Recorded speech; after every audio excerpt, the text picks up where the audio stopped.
شروع اللہ کے پاک نام سے جو بڑا ہی مہربان نہایت رحم کرنے والا ہے۔ سنی انفو پوائنٹ کی جانب سے حضور صلی اللہ علیہ وآلہ وسلم کے پیارے سے فرمان کے ساتھ حاضر ہیں۔ اندھیروں میں نماز پڑھنے جانے کے بارے میں آپ صلی اللہ علیہ وآلہ وسلم کی حدیث مبارکہ۔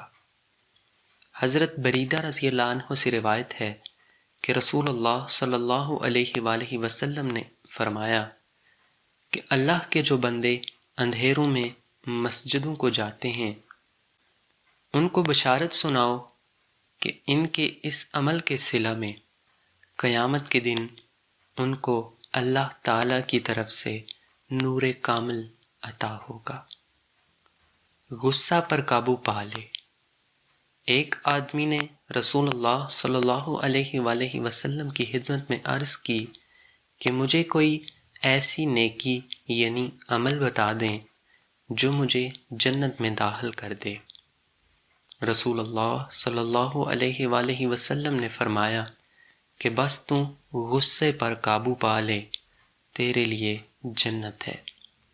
اللہ پاک سے دعا کرتے ہیں کہ اللہ پاک حضور صلی اللہ علیہ وآلہ وسلم کے بتائے ہوئے طریقوں پہ عمل کرنے کی توفیق عطا فرمائے۔ ملتے ہیں ایک اور ویڈیو کے ساتھ، تب تک کے لیے اللہ حافظ۔